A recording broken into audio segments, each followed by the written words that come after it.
Hi, it's Carolyn from True Crime Chat with Mommy Ramblings, and I'm here with a breaking case out of Polk County, Florida. A night fishing trip turns deadly for three buddies. They had planned Friday night to go catfishing, which they do at night, and they've known each other a long time, but it didn't go the way or turn out the way that any other fishing trips that they went on turned out. It turned deadly. They were all viciously murdered, and the suspects are still at large. Sheriff gave a press conference, offered a reward, and wants justice for the victims and their families. So let's take a look at what's going on here. But before we do that, if you're brand new to the channel, I encourage you to click on the subscribe button in the lower corner of the video so that you can join the best community on YouTube.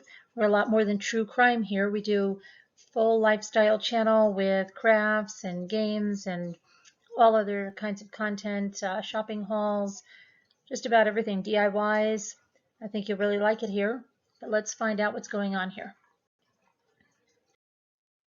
So Polk County Sheriff Grady Judd stood on the clay dirt road that leads to Lake Streety, a 324-acre lake just off of US 98 in Central Florida, and he gave his Saturday morning press conference about the details of what happened Friday night. Three best friends headed out to this secluded Florida lake for some night fishing, and they were all brutally massacred on arrival.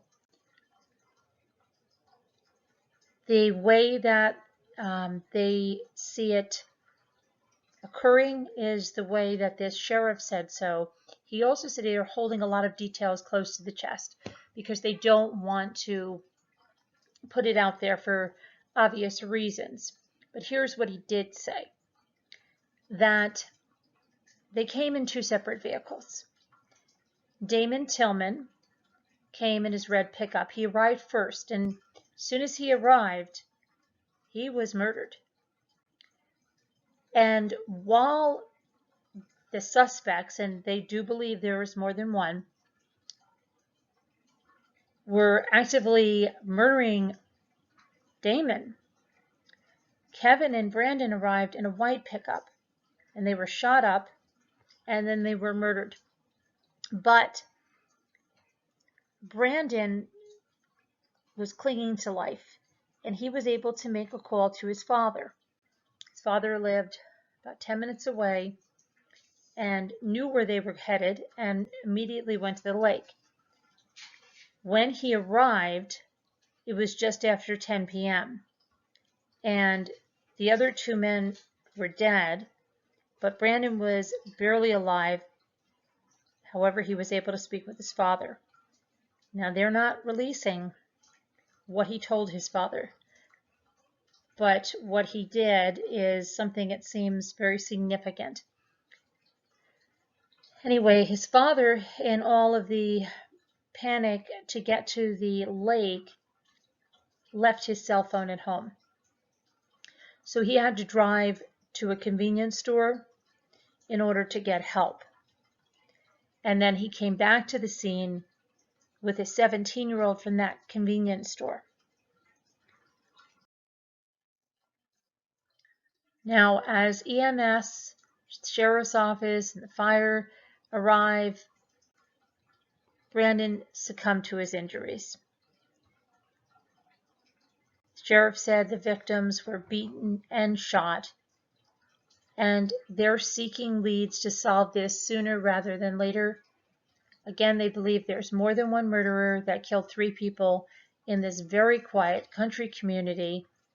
They were going catfishing, and he described it as God's country.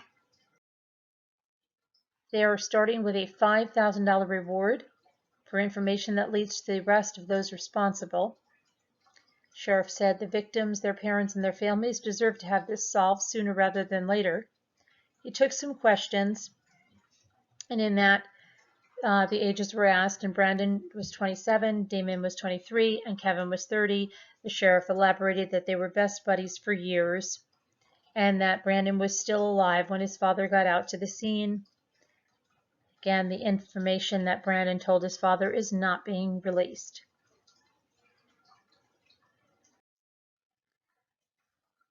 So the sheriff said that he wasn't going to say if they knew their killers, but said that it would be highly unlikely to stumble upon someone out there like that, you know, if you didn't know them, way out in the middle of nowhere like that. Again, the sheriff asked the community for help and asked the community to consider it someone's sons and brothers, and that the suspects need to be locked up before they kill someone else, saying, what do they have to lose? They already killed 3 people. So if you have any information on this, please contact the Polk County Sheriff's Office. And it's just horrific. I don't know what the motive would be here or for such a massacre to occur. And I'm sure there'll be more details emerging, but they are holding a lot of the details close to their chest.